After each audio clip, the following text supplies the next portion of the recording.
and welcome to The Real Estate. I'm Mandlakazi Mpahlwa. Today we'll be unpacking the increasingly popular investment trend of fractional ownership. We take a peek at a communication company's dynamic office environment.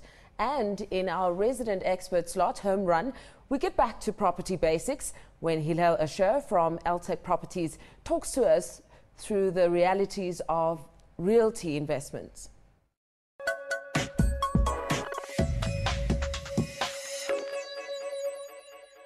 Now, fractional ownership is an investment trend that's been around for a few years now, and it's not just linked to immovable property. With tight times upon us, it's definitely picking up in popularity. And coming to us from our Cape Town studio to explain all the ins and outs, I have Dirk Wilson from Fractional Ownership. Dirk, welcome to The Real Estate, and thank you very much for joining us. My first question really, what are the key differences between fractional ownership and timeshare? Because some people liken it to timeshare, for example.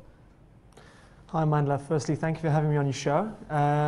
Fundamentally, fractional ownership can be defined as shared ownership and shared usage of a luxury leisure asset. Now, you just mentioned it doesn't have to be applied only to property. It can be applied to luxury boats, planes, helicopters, and now even handbags. Can you believe it? Handbags? So fundamentally, yeah, there's companies in the UK that are fractionalizing handbags out of London now. So really the concept can be applied to anything that's a leisure use asset, but fundamentally the property market really is where the market is at the moment. It represents 90% of the market in South Africa currently. 90%? That high? But then Correct. There's the issue of ownership.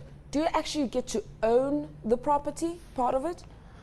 Well, fundamentally the way it works, if I can give it to you in layman's terms, you'll get a company, that will shelf company, will purchase the asset into the company. Let's talk about a property now. So let's talk about a unit in Bloberg, Horizon Bay in Cape Town. The company will purchase the asset, put it into the company. They'll then sell shares in that company, which entitles you to usage. So fundamentally, your share value is underpinned by the actual value of the property. So assuming the property increases in value, which it should do, your share will naturally increase in value over time. Well, I mean, the property sector is experiencing some tough times, like all sectors at the moment in the country. When it comes to financing that purchase, can one source finance, or do you have to have cash in hand? Well, quite interesting. Last week at the Fractional Ownership Conference in Cape Town, which our company organised, which we'll talk about in a little bit, yeah. Yes, there was a launch of end-user fractional ownership finance, which we see is going to really boost this market going forward. This will only be applicable to certain developments that meet a very, very strict criteria for the lender, which will also protect the consumer going forward as well. All right, talking about that conference in Cape Town, what were some of the most interesting outcomes? I think finance, the launch of fractional ownership finance is what the market's been sitting waiting for with bated breath. So that was quite interesting to come out of that. Also, the mixed views from the two leading economists as to the future of the property market in South Africa. It's literally a crystal ball. Who knows really what's going to happen? True. But what we did see, the market sentiment was that the market should pick up towards the second quarter of 2009.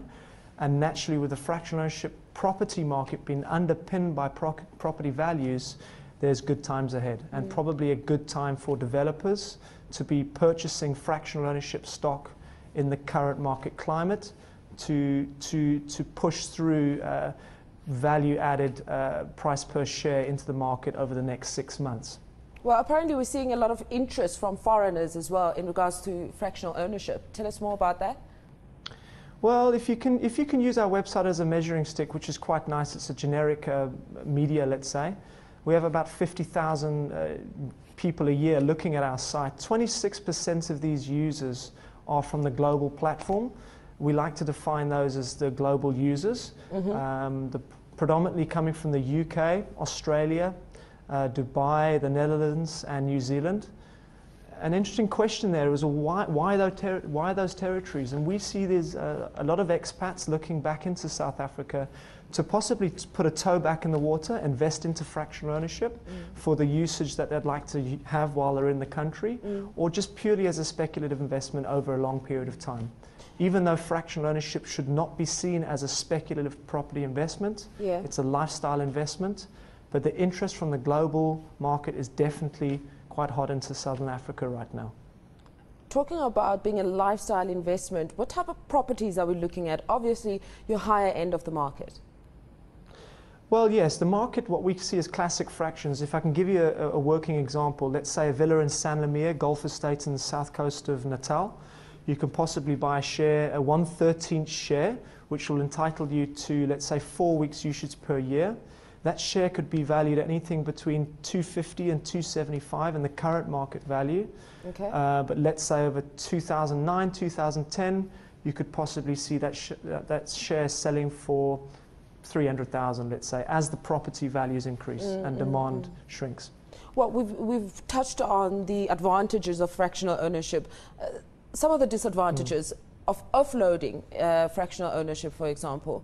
You decide as an investor, you need the cash, you want to sell it off. What are the technicalities there? Okay, first you've got to match a seller with a willing buyer. Yes. Always the case in any property transaction. Currently, I think the issue that sellers are facing at the moment, resellers for the secondary market, is how do they price the on-sell of their fraction? So we get a lot of calls saying, guys, I've got a share, how much do I sell it for? And it's really saying, well, how long's a piece of string at the moment? You've got to look at the current demand in that estate. So let's say there are no fractions left at San Lemire.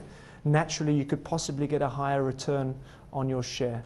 But I think to give you a clear answer, there is no formula, industry formula where a buyer can use this formula to come to their resale share price.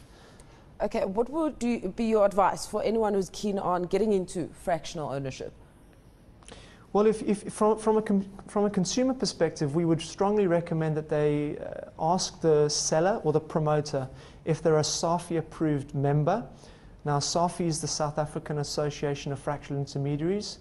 They're a self-regulatory governing body that basically aim to protect the consumer. So we encourage consumers to ask the promoter if their development and if their company is a SAFI-approved member, because there's quite a strict criteria to become a SAFI-approved member in this market.